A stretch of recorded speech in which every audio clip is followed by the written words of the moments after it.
आप जानते हैं एक ऐसा जानवर है जिसने कभी भी किसी इंसान को नहीं मारा, और एक ऐसा रूम जहाँ पर आपके दिल की धड़कन आसानी से सुनाई देती है, और एक ऐसा इंसान जिसके ऊपर 7 बार बिजली गिर चुकी है। Fact number 1। क्या आपको पता है डार्क ह्यूमर एंजॉय करने वाले ज्यादा स्मार्ट और इमोशनली स्टेबल होते हैं? हाँ, आपने सही सुना। उनको ये ह्यूमर पसंद आना ये शो करता है उनका एक इंटरेस्टिंग पैटर्न है। जो लोग डार्क जोक्स जेन्युइनली अप्रिशिएट करते हैं वो जनरली हायर IQ वाले होते हैं। तो आप मुझे कमेंट में जरूर बताइएगा आपको डार्क जोक्स पसंद है या नहीं। Fact number 2। टोक्यो में आप सिर्फ $7 पे करके लीगली शॉप लिफ्टिंग एक्सपीरियंस कर सकते हो। इसमें एंट्री लेना बहुत ही सिंपल है। पे करो और 30 सेकेंड्स में जितना आप कैरी कर सकते हो वो आपका हो जाएगा। ये जापानीज गेम शो कॉन्सेप्ट से इंस्पायर क्रिएटिव बिजनेस आइडिया है। साइकोलॉजिस्ट के अकॉर्डिंग ये सेफ वे है थ्रिल एक्सपीरियंस करने का, जो नॉर्मली इलीगल एक्टिविटीज में होता है। पर प्रोडक्ट्स मोस्टली चीप और एवरीडे आइटम्स होते हैं, तो स्टोर को ज्यादा लॉस भी नहीं होता और विजिटर्स एंजॉय भी कर लेते हैं। तो आप सबको एक बार लाइफ में जरूर एक्सपीरियंस करना चाहिए। Fact number 3। बर्थडे पैराडॉक्स कहता है कि अगर एक रूम में 23 लोग हैं तो लगभग 50% चांस होता है कि उनमें से 2 लोग का बर्थडे सेम हो। कॉमन सेंस सा लगता है अगर 365 दिन है इसलिए बहुत ज्यादा लोग चाहिए होंगे, पर मैथ्स डिफरेंट तरीके से काम करती है। 23 लोग से 253 पेयर बन जाते हैं और इसी वजह से प्रोबेबिलिटी बढ़ जाती है। ये रिजल्ट सरप्राइजिंग है लेकिन मैथमेटिकली प्रूवन भी है और एक्सपेरिमेंट से ये बार बार वेरीफाई भी हुआ है। Fact number 4। रिसर्च के अनुसार वुमेन्स ज्यादा स्ट्रेस फील करती है जब हस्बैंड ऐसे ही सोफे पर पड़े रहते हैं और उनके पास काम पेंडिंग हो। अमेरिकन साइकोलॉजिकल एसोसिएशन की स्टडीज के अनुसार unequal house hold labour stress man in women को रिलैक्सेशन समझते हैं, लेकिन वुमेन को ये अनफेयर लगता है और इसी वजह से आर्ग्यूमेंट्स भी होते हैं। मॉडर्न रिलेशनशिप में इक्वल पार्टनरशिप बहुत ही ज्यादा इम्पोर्टेंट है और थेरेपी सेशंस में ये चीजें बहुत ही ज्यादा कॉमन है। Fact number 5। क्या आपको पता है स्पाइडरनॉइड सीरीज एक ऐसी सीरीज है जो ब्लैक एंड व्हाइट दोनों कलर में रिलीज होगी। Nicolas Cage live action series में ये स्टार्ट कर रहे हैं जो एक यूनिक अप्रोच है। व्यूअर्स अपनी चॉइस से फॉर्मेट सेलेक्ट कर सकते हैं। है ना कितना इंटरेस्टिंग? अभी मजा आएगा ना भिड़ो। Fact number 6।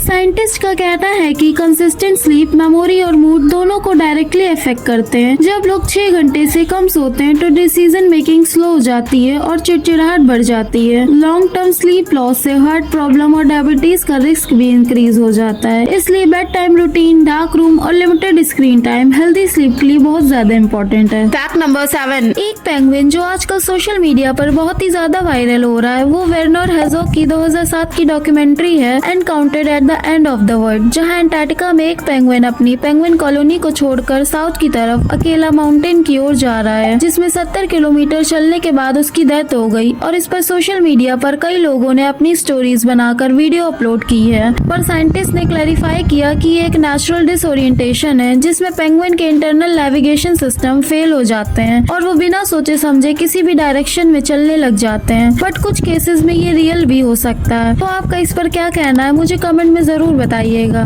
Fact number 8। क्या आप जानते हैं चीता एक ऐसा जानवर है जिसने कभी भी किसी इंसान को नहीं मारा। चीता फास्टेस्ट लैंड एनिमल तो है, लेकिन चीता रिलेटिवली स्मॉल और नेचुरली टिमिड होते हैं कंपेयर टू लायंस। वो इंसानों से थोड़ा डरते हैं और एक्टिवली अवॉइड करते हैं। उनका बिल्ड भी स्पीड के लिए बना हुआ है, ना कि फाइटिंग या फिजिकल कॉम्पैक्ट के लिए। Fact number 9। एक ऐसी जगह है जहाँ आप अपना ब्लड फ्लो आसानी से सुन सकते हो। अगर आप एनॉइक चैम्बर में एक्सपेरिमेंटली जाओ जो एक साइंटिफिकली डिजाइन स्पेस है, तो आप लिटरली इंटरनल बॉडी साउंड सुन सकते हो। हार्ट बीट तो आप आसानी से सुन पाओगे, पर जो नसों में खून दौड़ता है वो भी आसानी से सुन लोगे, क्योंकि इतने क्वाइट एनवायरनमेंट में सभी आवाजें एम्पलीफाई हो जाती हैं। वर्ल्ड्स क्वाइटेस्ट रूम में लोग टिपिकली 45 मिनट से ज्यादा नहीं रह पाते, क्योंकि ये साइकोलॉजी डिस्टर्बिंग हो जाता है और कंप्लीट साइलेंस एक्चुअली अननेचुरल और अनकंफर्टेबल फील होता है। तो आप मुझे कमेंट में जरूर बताइएगा कि आप इस रूम में कितनी देर तक रह सकते हो। Fact number 10। क्या आप जानते हैं पार्क रेंजर्स नाम के इस आदमी को 7 बार लाइटनिंग स्ट्राइक हुई और वो फिर भी सरवाइव किए। 1942 से 1977 के बीच इन्हें 7 बार लाइटनिंग स्ट्राइक हुई। हर बार सीरियस इंजरीज हुई, जैसे बाल जल जाना और शोल्डर बर्न हो जाना, पर इन सब के बावजूद भी वो सरवाइव कर गए। मैक्सिमम लाइटनिंग स्ट्राइक सरवाइव करने का इनका एक Guinness book of world record है। मैथमेटिकली ये इम्पॉसिबल है, पर साइंटिस्ट ने इस पर स्टडी किया क्योंकि रिपीटेडली लाइटनिंग पड़ना बहुत ही रेयर है, लेकिन साइंटिस्ट को ये एक मिरेकल से कम नहीं लगता। तो आपका इस पर क्या कहना है मुझे कमेंट में जरूर बताइए। वीडियो अच्छी लगी हो तो लाइक कर दीजिएगा और चैनल को सब्सक्राइब कर दीजिएगा। तो मिलते हैं नेक्स्ट वीडियो में।